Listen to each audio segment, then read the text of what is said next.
covetous British invaders.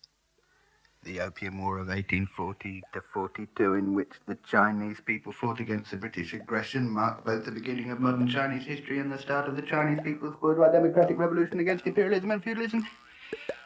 The Chinese people's great leader Chairman Mao pointed out in 1939 the history of the Chinese transformation into a semi-colony and colony by imperialism in collusion with Chinese feudalism is at the same time a history of struggle by the Chinese people against imperialism and its lackeys. The Opium War, the movement of the Taiping Heavenly Kingdom, the Sino-French War, the Sino-Japanese War, the Reform War of 1898, the Yasho 12 movement, the Revolution of 1911, the May 4th movement, the May the 30th movement, the Northern Expedition, the Agrarian Revolutionary War, and the present war of resistance against Japan all testify to the Chinese people's indomitable spirit of fighting imperialism and its lackeys. The Opium War was lawfully provoked by the British invaders. It was the first of a series of aggressive wars launched by the capitalist powers to turn China into a semi-colony and colony. Even half a century before the war, the Qing dynasty then ruled over its Chinese powers already was corrupted. Political decline, military impotence, and financial insolvency had become obvious as time went on. Social wealth was progressively concentrated in the hands of an exploited minority of noble sophisticated landlords. The problem of the land annexation was getting even more serious, better than the hand grasp and suffered exploitation through continually rising taxes, land rent, and usurious interest rates, and vast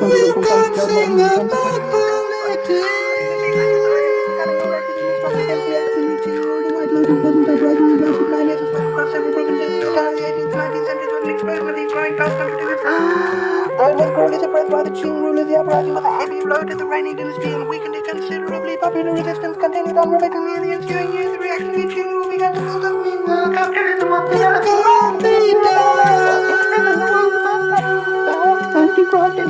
Gradually given way to at the beginning of the 19th century, capitalism was developing even faster. In 1825, the first character of the polar productivity of capitalism occurred in Britain. The British was winning the comparative new and better market for their goods in order to take over the rest of their game.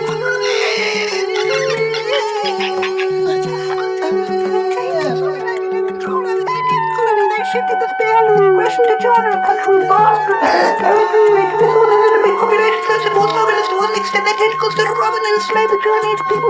At the same time, what predominated in the Chinese social economy as a whole was a natural economy combining individual farming with household handcraft. The family was supposed to move to peasant production. The men tilled the land and the women worked crop. Most of the peasants' clothing and other daily necessities were produced at home. They had no particular need of, nor did they have the money to buy the manufactured goods of foreign capitalism. In order to pay the exorbitant land rents and miscellaneous taxes, they had periodically to sell some of their sideline products, so it was hardly possible to dump British goods on the trade market.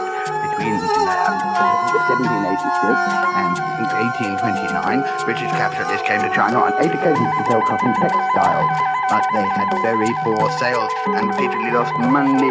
For instance, in 1790, Britain got only 3,000 silver tiles for 100 litres of cotton cloth, and managed to return some shops to gain 31 of 4,590 British calico, 416 litres of by auction Canton radio of the cost price. Such losses had gone on until 1827, when, even though British peace goods began to bring in profits, the market for them was still limited. The lack of a market for British industrial goods led to China maintaining a favourable balance in its trade with Britain. At the end of the 18th century, the East India Company, which under a charter from the British government monopolised trade with India, the East, mainly East and India and China, and carried on brought an average of 4 million silver taels worth of tea from China each year. This alone more than offset the 3 main commodities: woolen fabrics, metal products, and cotton exported by British merchants to China.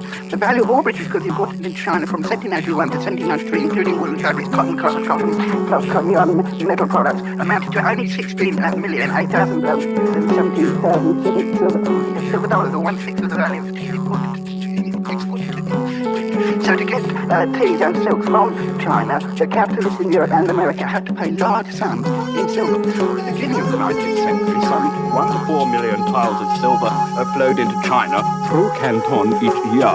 Foreign ships coming into Kwantung province for trade had to bring more in silver dollars than in goods. This state of affairs worried the British capitalists, who were eagerly seeking to expand markets for the products of their mechanized industries. They regarded the limited sales of their goods as a result of the closed-door policy pursued by the Qing government. For before the Opium War, only one Chinese port, Canton, was designated for foreign trade, and all import-export business was done by the Hong merchants with special government permission.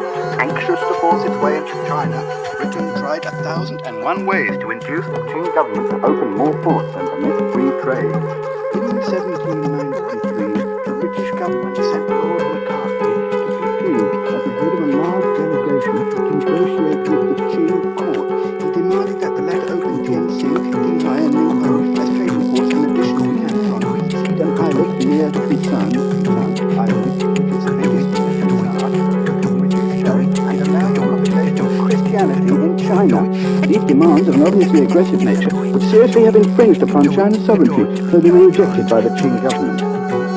In 1816, the British government sent Lord Amherst to China and he once more set the demands which Macartney had made, which were again turned down. In 1820 and the 1830s, with the further development of capitalism, the aggressive British capitalists became even more anxious to force open Chinese doors for their goods. They believed that if the Chinese market were open, the British could sell there or suppose all that sold the rest of the world. This fully revealed the covetous attitude of the British bourgeoisie to China, expanding the characteristics of capitalism. Lenin pointed out that the capitalist system cannot exist and